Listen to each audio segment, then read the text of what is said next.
everybody, Big Stack Numismatics here. Welcome to all my fellow coin collectors out there. I hope you're having a great weekend. It is Saturday, July 31st, and happy to be here with you. I have a great coin that I want to show you today. I'm a big fan of collecting really solid examples of all of the different types that are out there, and one of my favorite coin designs has been the Mercury dime. And here today, I'm excited to show you this up close in a little bit. But this is a MS67FB Mercury dime with full bands. And it is not a key date or anything like that, but it is a fantastic specimen.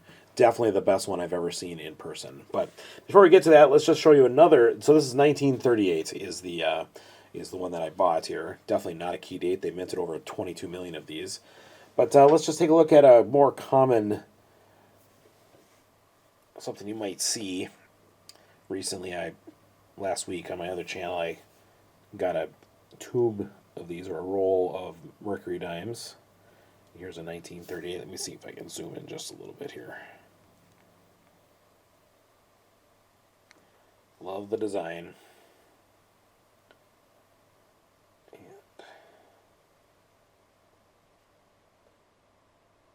This one is in fact a 38 Denver. The mint is on the bottom left there. So yeah, that's what a typical Mercury dime might look like, right? Check out this. Oh yeah, there we go. Just gorgeous. I mean, a satiny finish. All of the details on this coin are popping. Cartwheeling in full effect, luster, bomb, beautiful. And before I zoom out again, here is the reverse.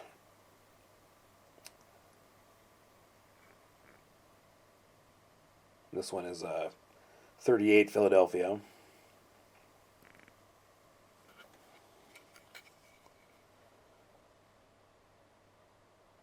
Here we go.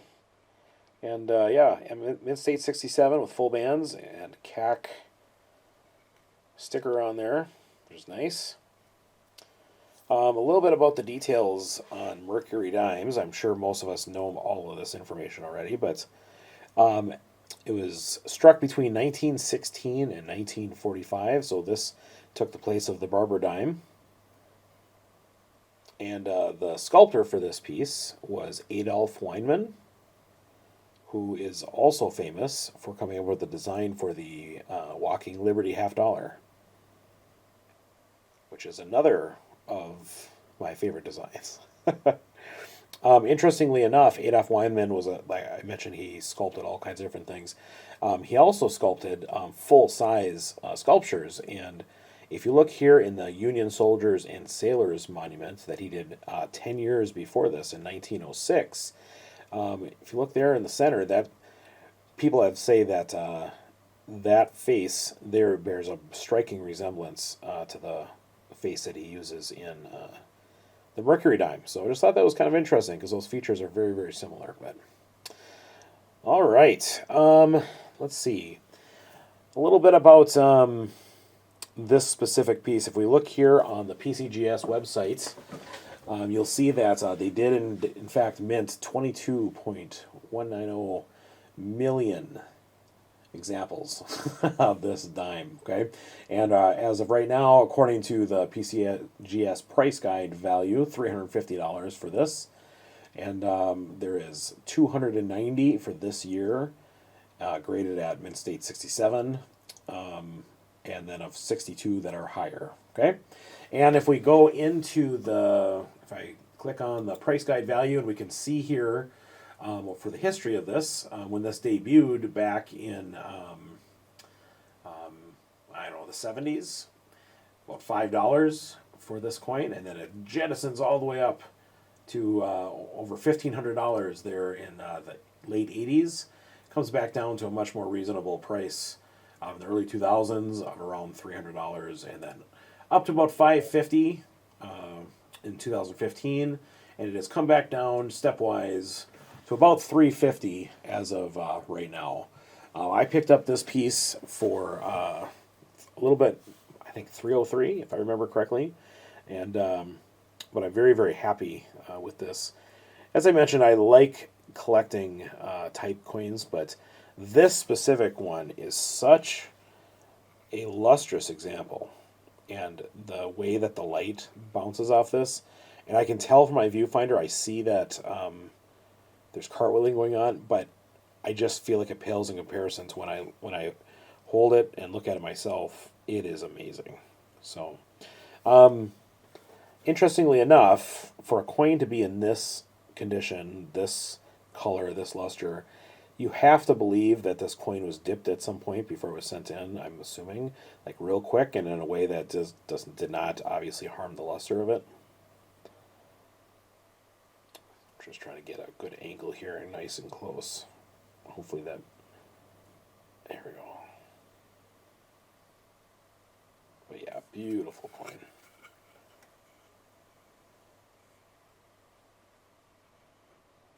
But yeah, in regards to sending stuff like this in to be graded, this had to have been dipped, right?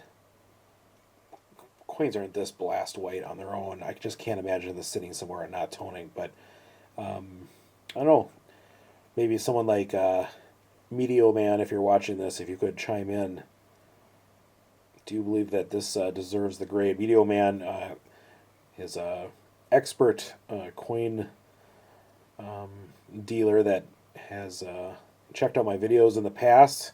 I'd consider him a friend, but I'd really be curious as to his thoughts on the grading of this particular coin. So, yeah. All right. Well, what's next? In just a week and a half or so, I think the U.S. Mint is releasing their the 2021 peace dollar. So I'm going to try my best to get my hands on a couple examples of that for my kiddos. I did get in on the CC Privy 2021 Morgan dollar when that was released, and I have 3 of those on the way whenever those ship, and I believe those are in the next. They're going to ship this month, I think. But we'll kind of keep track and watch for that. But that's all I have for you for right now. Next week I'll probably do another video on Saturday, detail something else from the collection. So thanks for watching, and I sure appreciate it. This is Big Stack McGee. I hope you have a great rest of your weekend.